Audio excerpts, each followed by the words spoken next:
not going to say good morning because it's not a good morning. President Trump has shut down the Consumer Financial Protection Bureau, the CFPB, an agency that does only one thing: make sure we have a fair economy. How could anybody be against that? And the CFPB works. In its 10 plus years of existence, it's returned nearly $20 billion to consumers in real checks, canceled debt, monetary relief. And it's sought and received $5 billion in civil monetary penalties.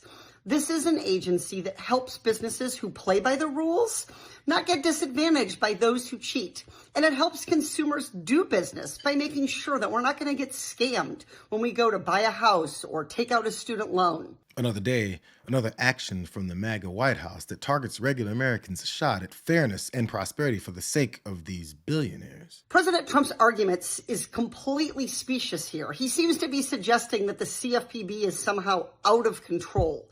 What a bunch of bullshit.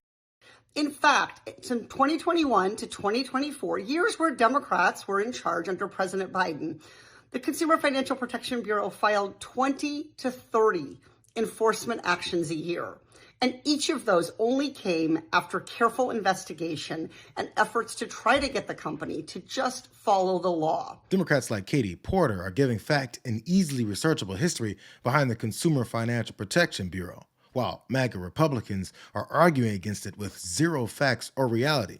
They're just their opinions. CFPB, who I've never met one person in the entire country that said, boy, I'm excited because we have the CFPB.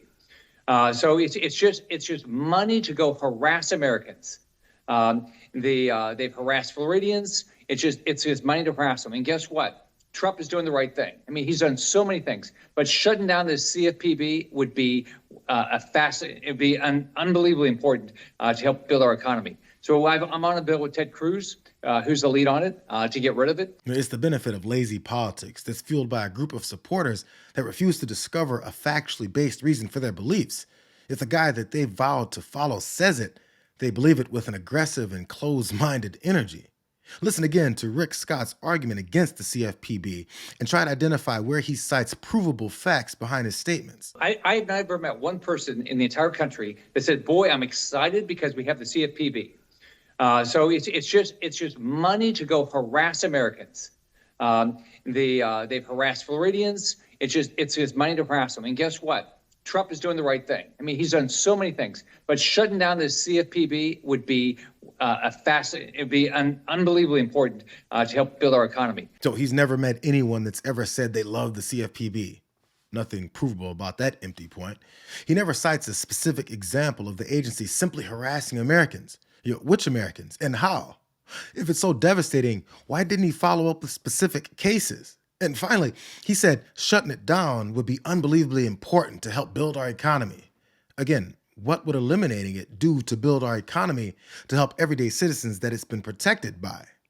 He bumbled and stumbled his way through that nonsense because he's one of the fraudsters that's been busted for defrauding Americans in the not-so-distant past. So these provable fraudsters want nothing to do with an agency that is proven to stop fraudulent behavior. But since Donald Trump helps direct their hatred at people that they don't like, they're okay with being robbed. I don't really know what is going on over there, and I don't understand what is motivating it. The CFPB is one of those agencies that is doing exactly what people want.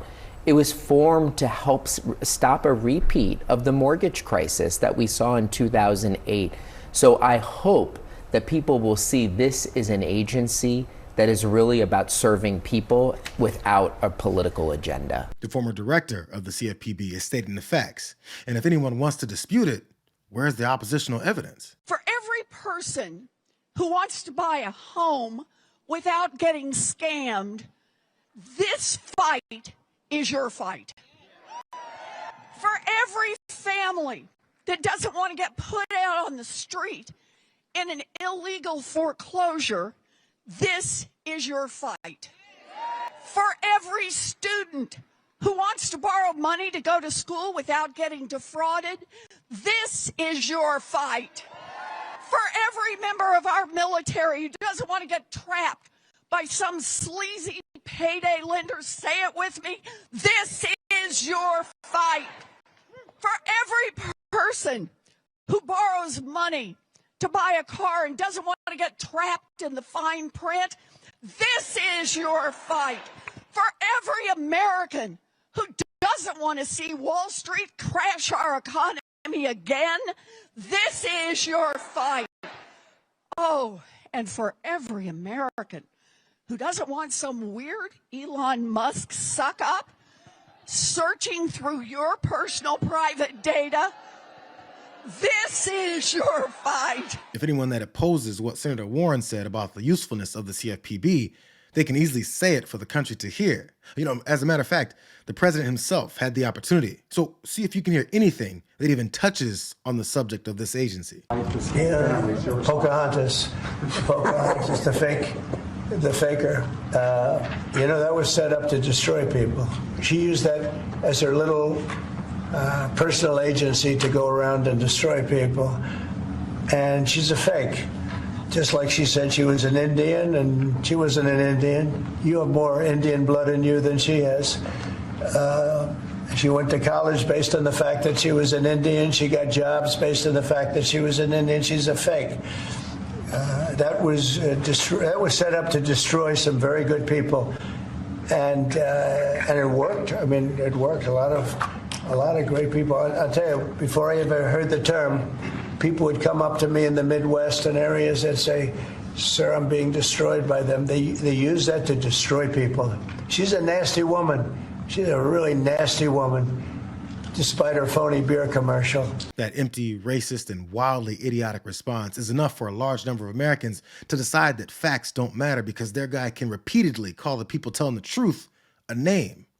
Rick Scott's verifiable fraud doesn't shake their confidence in him, but Trump's name-calling shakes their confidence in Warren.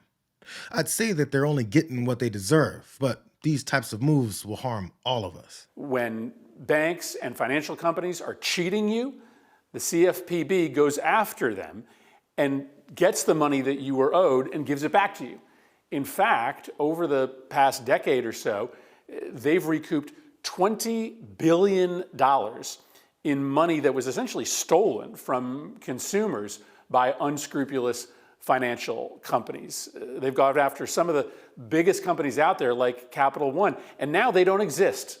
Now they don't exist. They have been shuttered. They've been shut down. And guess why? Because the CFPB has been a pain in the ass to the billionaires and to the banks. Now they can get away with cheating you because there is no cop on the beat any longer. And guess who this really helps? Elon Musk. Elon Musk wants to turn Twitter into a Chinese-style one-stop payment app. And now there's no regulator to make sure that he does that in a way that treats consumers fairly. Okay, so you got to see what's going on here. Over and over and over again, Trump is using the White House to rig the economy to help his billionaire friends. And now, with no CFPB, with no consumer watchdog, these financial companies, these billionaires, can get away with murder.